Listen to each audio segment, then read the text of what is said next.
মরহুম জাহাঙ্গীর মোহাম্মদ আদিলের ১১তম মৃত্যুবার্ষিকী উপলক্ষে দোয়া মাহফিল অনুষ্ঠিত।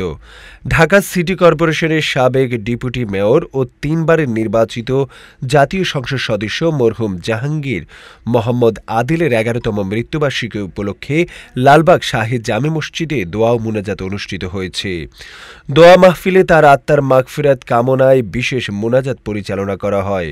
অনুষ্ঠানে উপস্থিত ছিলেন মরহুমের সুযোগ্য সন্তান বিশিষ্ট ক্রীড়া সংগঠক ও সমাজসেবক তারেক। দোয়া ও মুনাজাত শেষে মসজিদ গেটে দাঁড়িয়ে তবারক বিতরণ করতে দেখা যায় তারেককে। এ সময় এশিয়া বাণী পত্রিকার সাংবাদিকের প্রশ্নের জবাবে তারেক বলেন, আমি তো আসলে এখানে কোনো নির্বাচন প্রচারণায় আসিনি। আমি আসছি এই মাসের ১১ তারিখে আমার বাবার ১২ তারিখে আমার বাবার ১১তম মৃত্যুবার্ষিকী ছিল।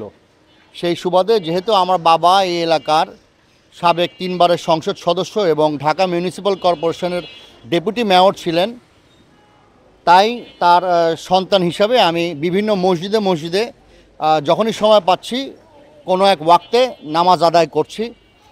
এবং আমাদের মুসলমান হিসাবে আমাদের দায়িত্ব যে বিকালে বা দুপুরে যখনই পড়ি একটু তাবারক বিতরণ করা, সেটাই আমি চেষ্টা করছি। আর লোকবল নিয়ে যেটা বললেন, যে লোকবল নিয়ে যারা নির্বাচনী প্রচারণা করছেন তারা তো আসলে বিভিন্ন দলের। আমি কোনো দলের না, আমি স্বতন্ত্র একজন মানুষ। আমার ব্যক্তিগত কম বেশি একটু পরিচয় আছে। আমার বাবাও সাবেক রাজনীতিবিদ, সাবেক সংসদ সদস্য, ডেপুটি মেয়র ছিলেন। যারা লোকবল নিয়ে রাজনৈতিক অঙ্গনে ঘুরে বেড়াচ্ছেন তাদের দায়বদ্ধতা থাকবে।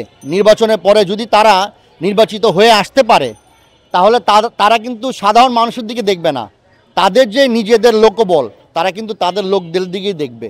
সুতরাং এটাও আমাদের জন্য দায়িত্ব সচেতন হওয়া, যে আগামী নির্বাচনে আমরা কাদেরকে ভোট দিতে যাচ্ছি।